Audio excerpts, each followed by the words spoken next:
morning. Hopefully you guys are enjoying your holiday weekend this weekend, a nice long weekend. I know it's the unofficial start of summer. Doesn't it feel like it out there? I mean, whew. Hopefully you guys haven't put your winter clothes too far away. You might need to grab that parka for the picnics tomorrow or something. So, but it is good to have rain after a few weeks. So, certainly count your blessings.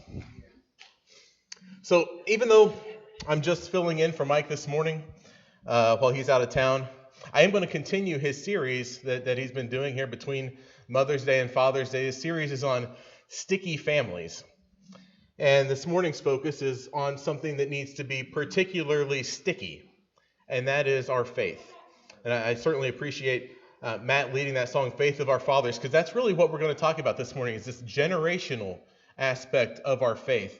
That when we live a faithful life and we can demonstrate this active and living faith in our own lives, and that's something that we can pass on to future generations, to our children, or to future generations of the church. And that is a critical thing. And that's why we want a faith that sticks, okay? That doesn't just stick to our own lives, but that will help to bond our families together, to help to bond our church together, and will stick with the next generation as well. A faith that is active in our own lives can be passed on from generation to generation, but it's a lot easier said than done. As much as we would like to think that kids who are raised in the church or raised in a good Christian home are going to grow up to be faithful Christians, the statistics just don't bear that out. For decades now, studies have been done looking at this trend of young people leaving the church.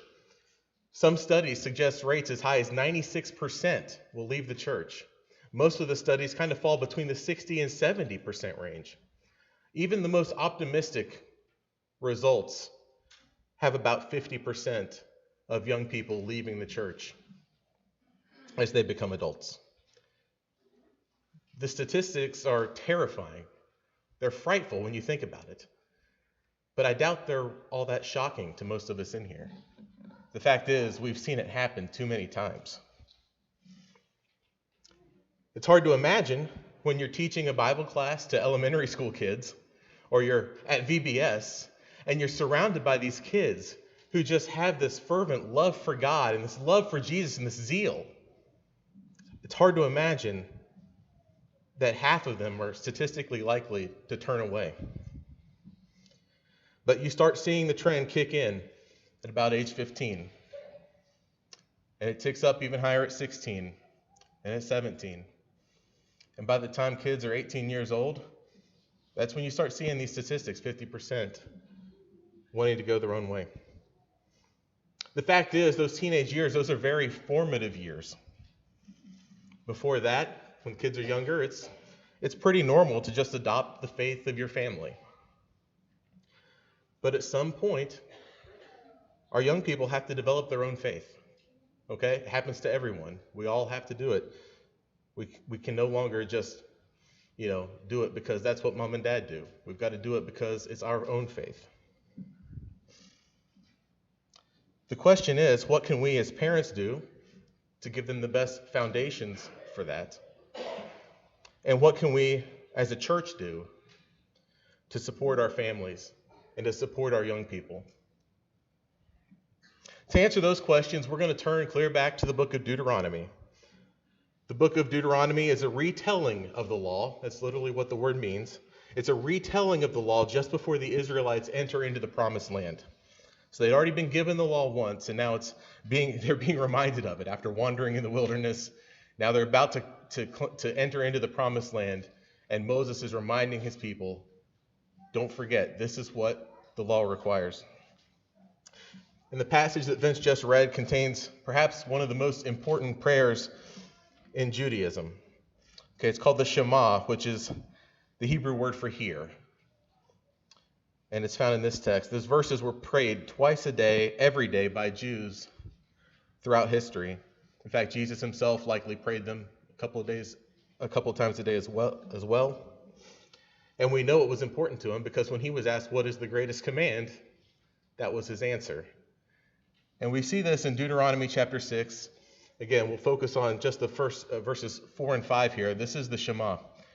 Hear, Israel, the Lord is our God, the Lord is one. And you shall love the Lord your God with all your heart and with all your soul and with all your strength. Again, Jesus calls this the first and greatest commandment. And it is so critical because as we discuss our faith and what we should be passing on from generation to generation, this is it in a nutshell. This is the essence of our faith. And from this, we learn a very important principle, that we are called to be in a loving relationship with God. We are called to be in a loving relationship with God. It's amazing that the greatest command is to love God. Okay, he could have said obey God. He could have said worship God. He could have said honor or respect. There are so many other words you could plug in there that we are to as far as our relationship with God goes. But loving God is what we're told to do. Certainly, if you love God with all your heart, all your strength, and all your might, then you will obey him. You will worship him. You will honor him. You will respect him. But by focusing on love, the emphasis here is on a relationship. And it's not a relationship with just anybody.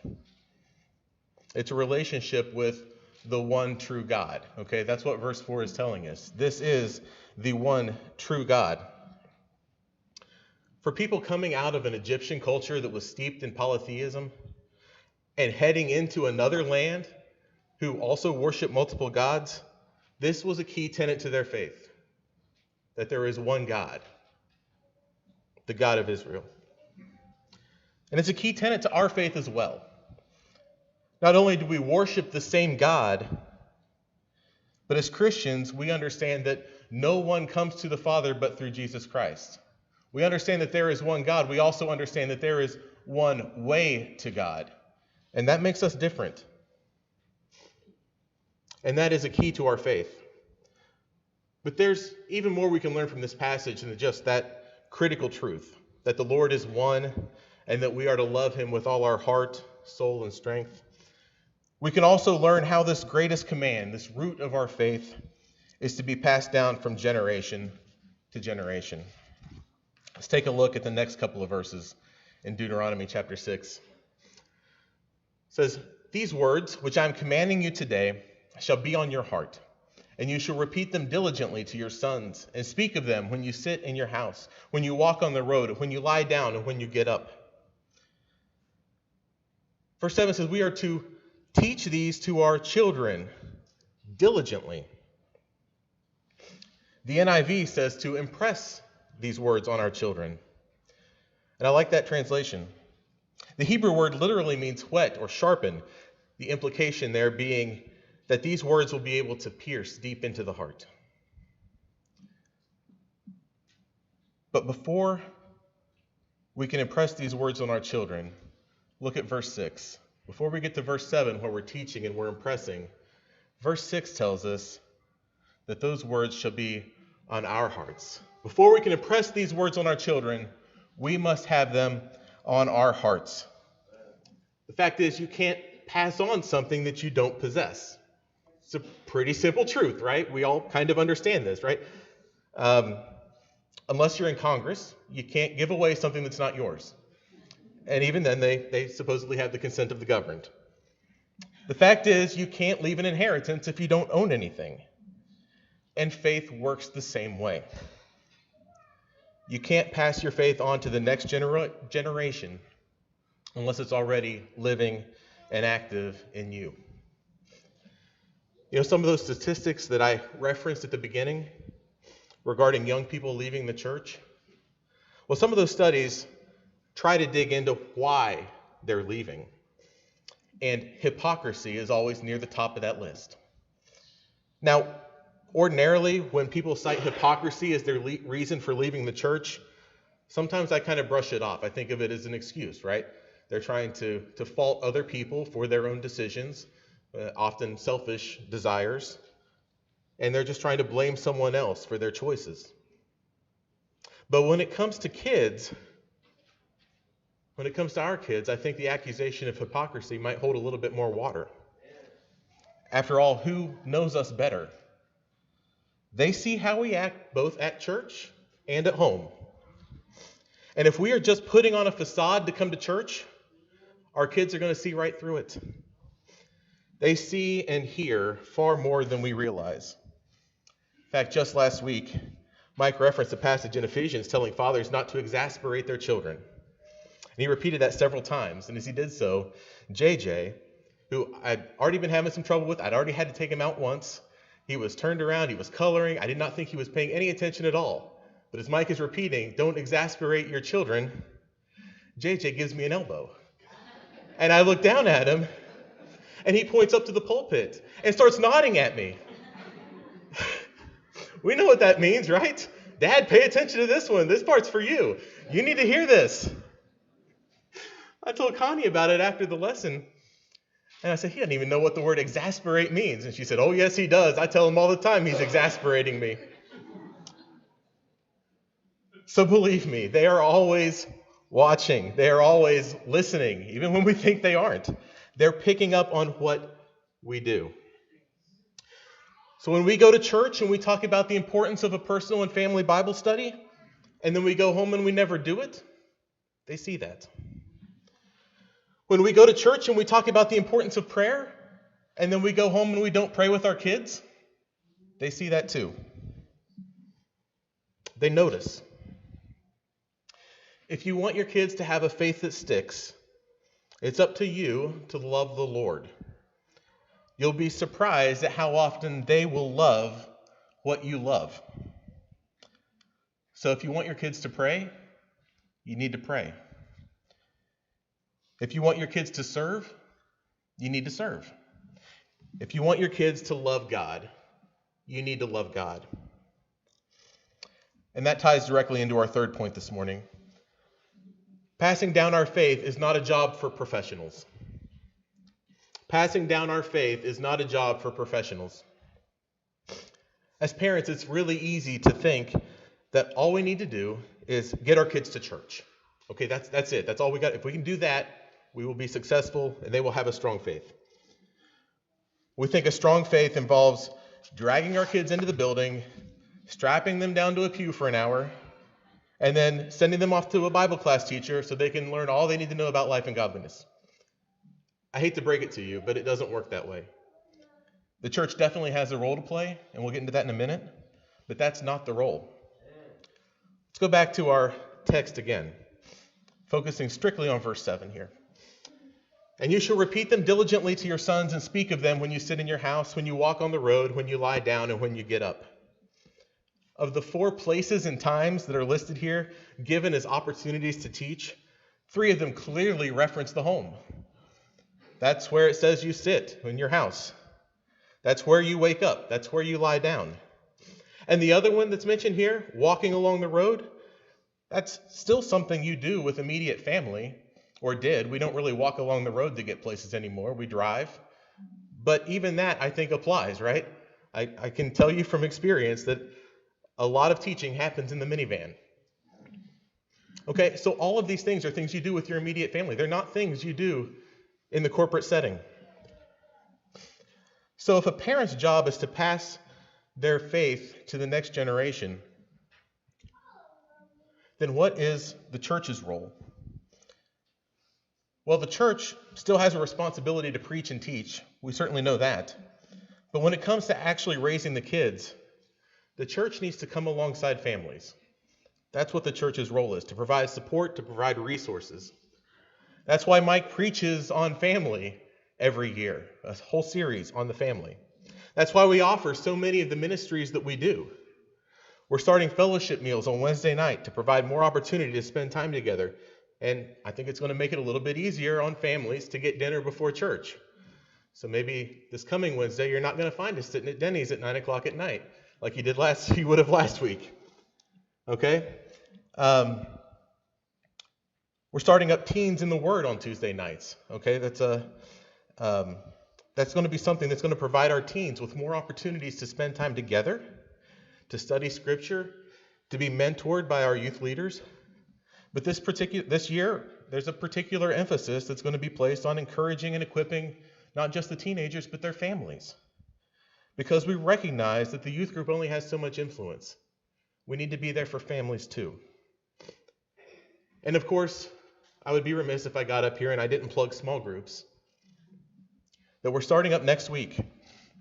And there are still slots available both at my home and at the Sailors.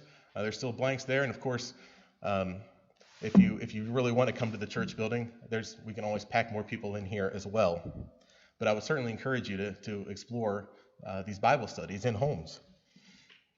These groups bring people together that may not interact all that much in a corporate worship. And that can provide a great opportunity for mentoring. My first experience with small groups was at a congregation in Georgia, shortly after Connie and I were married. I was struggling with depression and anxiety pretty mightily. And I don't think we'd have gotten through that first year if it weren't for those small groups. We were invited to it by another newlywed college couple, but the group included a couple in their 40s that had teenage kids. It included a couple of empty nesters in their 60s. These were people outside my demographic. They were people that I really wouldn't have spent much time with, if not for that small group. But they possessed a wisdom that I wasn't going to get from my peers.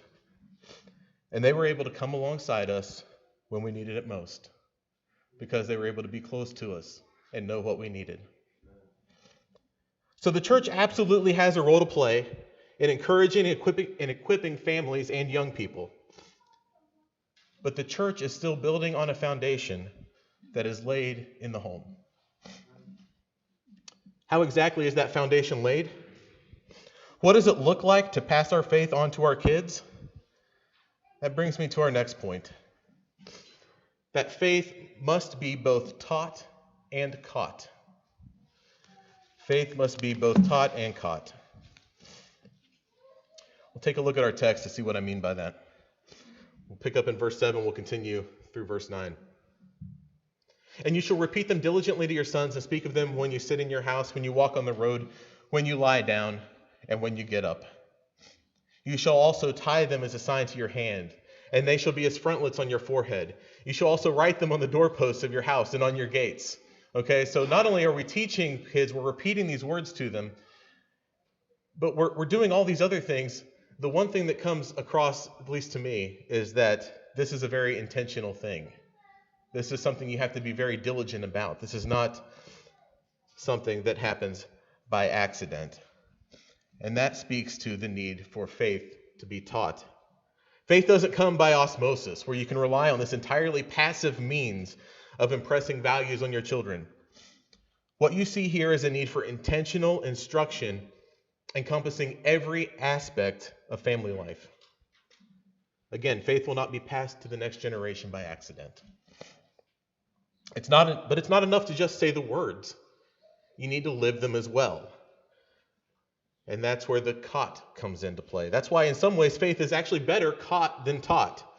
You think about a virus, and after this past year, how could we not? When one person catches a virus and brings it into the house, it's only a matter of time until everyone in the house is sniffing and sneezing. Okay? Faith is very similar. When you are living an active faith, it is contagious. The loving relationship with God will be evident. The teaching will be natural. God will be everywhere, and your kids will know it. And your kids will know Him. That's what we see in these instructions to the Hebrew people. For them, teaching was a natural part of life with constant observation and dialogue.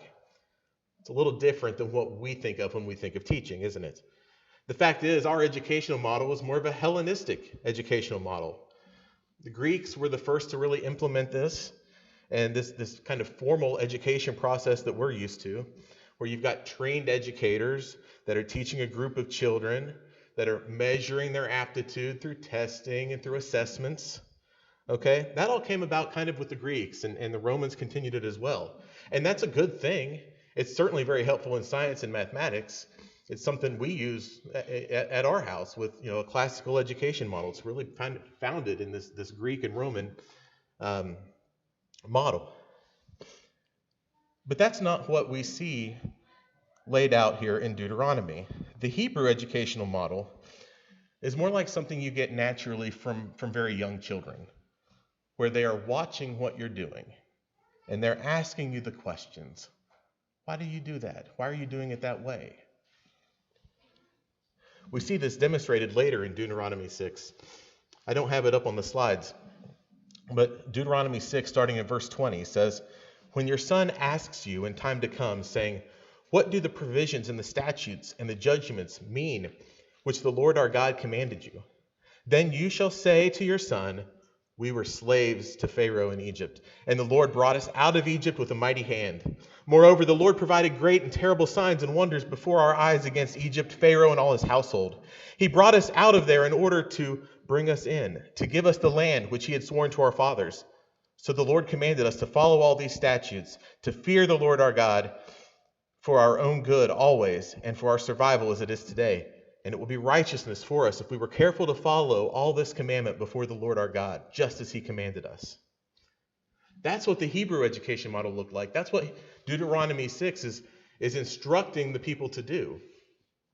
To not just tell the kids about this, but to involve them in this dialogue, this back and forth, and to make it part of their everyday lives.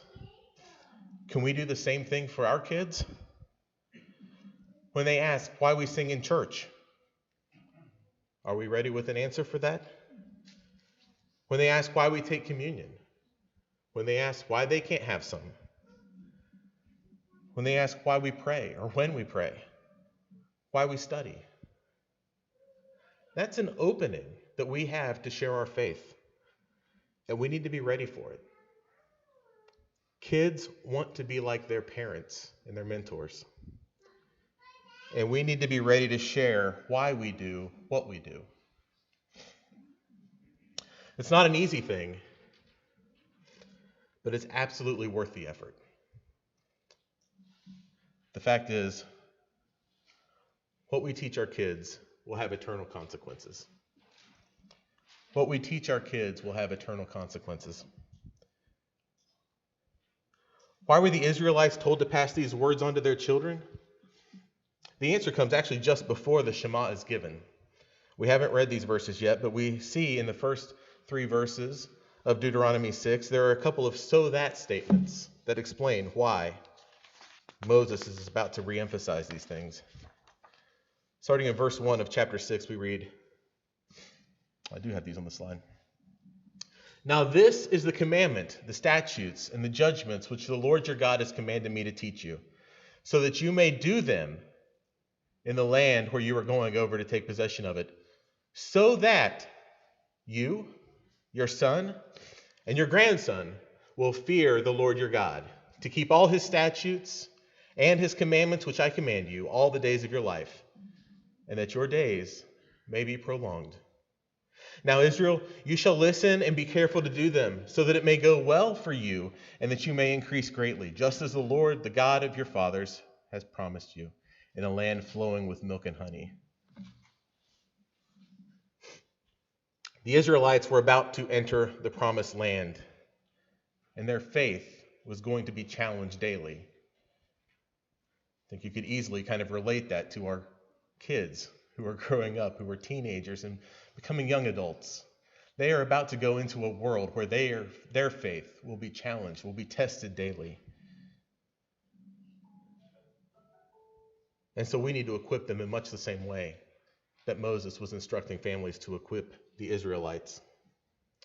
They were about to enter the promised land. Their faith was going to be challenged, but God promised that if they keep these commandments, not only would they be blessed, but so would their children and grandchildren. Specifically, Moses says in verse 2, their days will be prolonged. Certainly, there are many things that are in the law that would prolong life and that would cause them to have blessings beyond what some of the other cultures would have if they lived these clean lives. But we know that the ultimate promise to the faithful is not just a prolonged life on this earth. The promise to the faithful is eternal life. Yes, we want our kids to do well in school. We want them to get good jobs. We may want them to excel at sports, to have good friends, to get married, to start a family. Those are all great goals.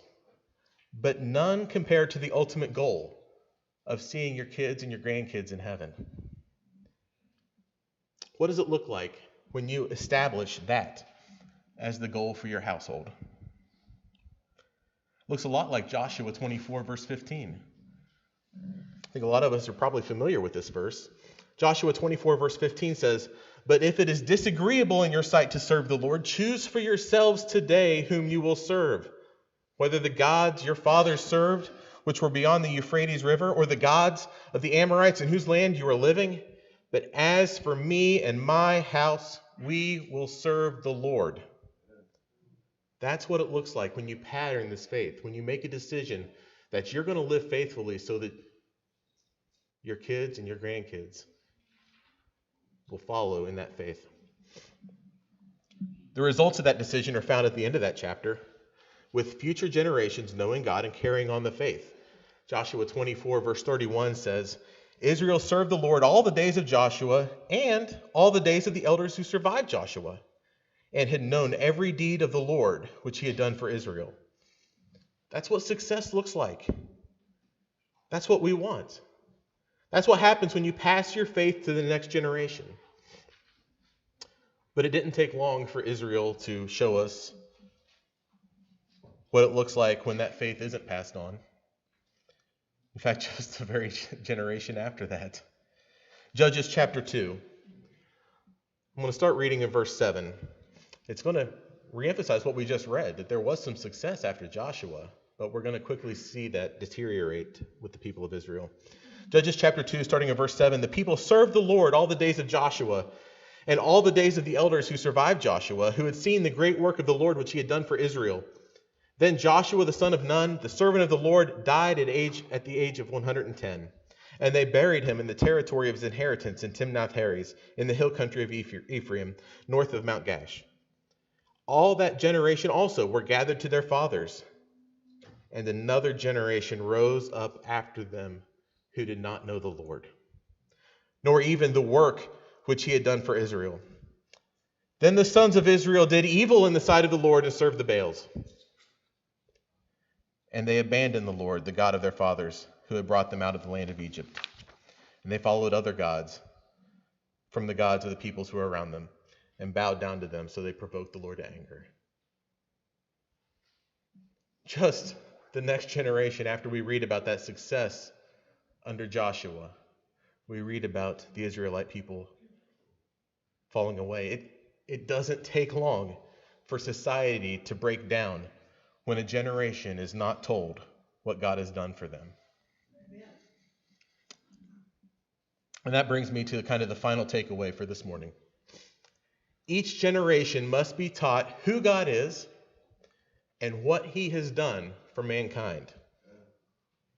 Each generation must be taught who God is and what he has done for mankind. It's up to us to make sure that this isn't the last Christian generation.